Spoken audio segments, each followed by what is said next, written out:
Chapter 19. A Ghost Beckons. After she got into bed that night, Nancy opened the drawer of the bedside table and took out the feather. She held it lightly, studying it, wondering what the morning would bring. Then she laid it gently on the other pillow before she went to sleep. Thanks to her impatience, she woke early in spite of the late night. When she was dressed, she armed herself with some stout clippers from the pool storage shed and made her way around to the far side of the old stone building. It took her several minutes to locate the small painting. Once she did, she spent nearly half an hour clearing away the worst of the growth in front of it. Even when she'd finished, she wasn't surprised that no one had found the painting before. It was in a hidden spot, shielded by the very unevenness of the wall itself. If it hadn't been for her guide, she would have never found it. Suddenly there was a sound behind her, and she whirled around, startled. Nguyen had come up to her and pointed at the picture. "What that?" he asked.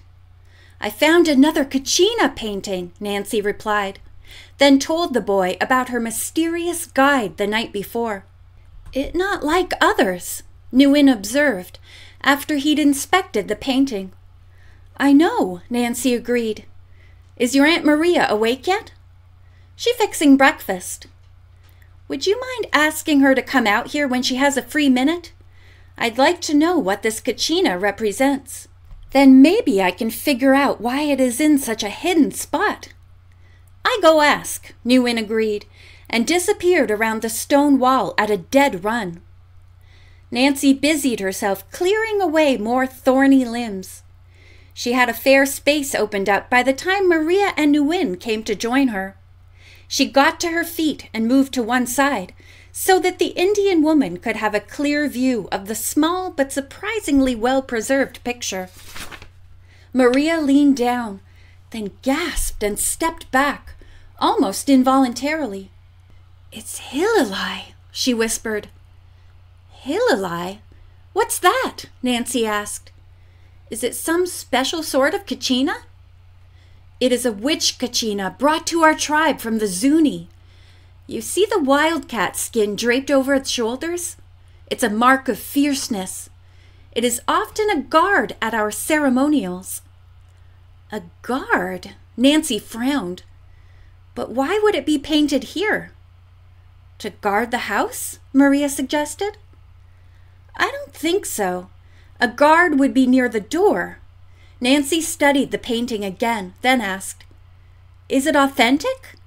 Jake didn't add or change anything, did he?" Maria bent down and examined the picture carefully. "I've seen several, and this looks exactly like the old ones," she declared. She peered at the heavy growth of cactus and thorny bushes on each side. "How in the world did you find it?" "The cloud Kachina brought me here last night," Nancy answered. "It was trying to tell me something and," she added with a sparkle in her eyes, "I think I know what it is." Maria stared at her, realizing what Nancy meant, but her dark face showed no emotion. Instead, she firmly took Nancy's hand. "Before you go any further, I think you should come in and have some sausage and pancakes." Nancy giggled. "I might as well." "What you think?" Nguyen inquired curiously, tugging at her hand. "You'll find out in a little while," Nancy told him. When they joined Bess, George, Heather, and Chuck around the kitchen table, the others sensed immediately that Nancy was up to something. "Are you going to tell us what is on your mind?" George asked. "You've been sitting there looking like a cat with canary feathers on her whiskers." "Have you made a discovery?" Bess added curiously. "As a matter of fact, I think I have." Nancy smiled at them. "As soon as you're all through with breakfast, I have something to show you." With such a promise, plates were quickly emptied, and everyone followed Nancy out into the sun and around to the side of the house. She pointed out the small painting and explained how she'd been guided to it by the ghostly Kachina. I don't understand how you can follow those things, Heather said with a shiver. I'd be scared to death to even see one up close. But it has to be helping us, Nancy reminded her. First, it showed me where to look for the journal. Now this. But what does it mean? Chuck asked. Have you figured that out? Well, Maria gave me the best clue, Nancy answered. She says this is Hilleli, a guard Kachina. So? George asked, when Nancy paused. So I think it was painted here because it's guarding something, Nancy replied. The treasure? Bess gasped. Nancy, really? Heather asked. Nancy shrugged. We won't know till we do some digging, she told them. I'll get the shovels, Chuck said. You decide where to dig. Nancy studied the area, trying to judge the age of the various plants. Then she noticed that Hilleli was holding a single thin green yucca leaf whip in one hand, and that it seemed to be set at an odd angle, unlike the several whips in its other hand.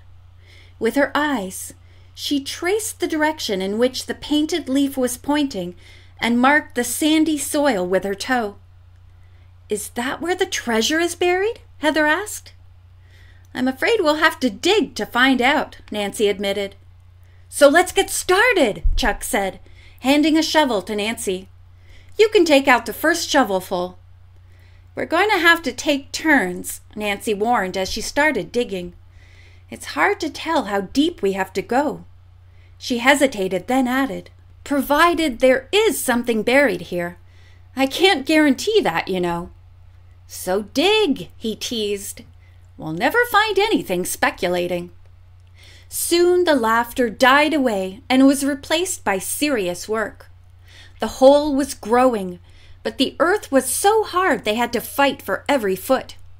Chuck and Nancy had soon given their shovels to Bess and Heather, and they in turn yielded to George and Nguyen.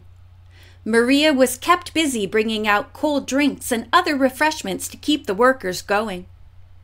As it neared noon, Nancy and Chuck once more took up the shovels and stepped down into the hole.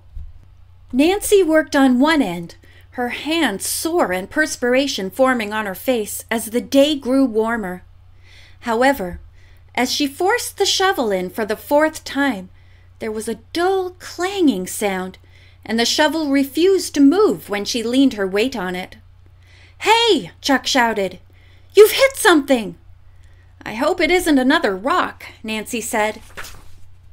That didn't sound like a rock, Chuck told her. Let me see if I can uncover it. Excitement made the soil fly, and in a moment the top of an old metal trunk was uncovered. Everyone was anxious to help, and in a short time Chuck was able to free the small trunk from the clinging earth and lift it out of the hole. For a moment they just stared at it. Then Mr. McGuire, who'd been watching the entire proceedings from a lawn chair in the shade, called, Break the lock on it, Chuck! Let's open it up! Chuck stepped forward and used a pick to hack away the old lock. But instead of opening the trunk himself, he turned to Nancy. I think you should do it, he said. You're the one who found it. Everyone nodded agreement.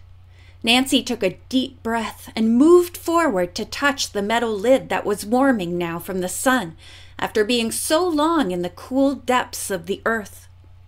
Her hand shook as she began lifting the rusty lid. End of chapter 19.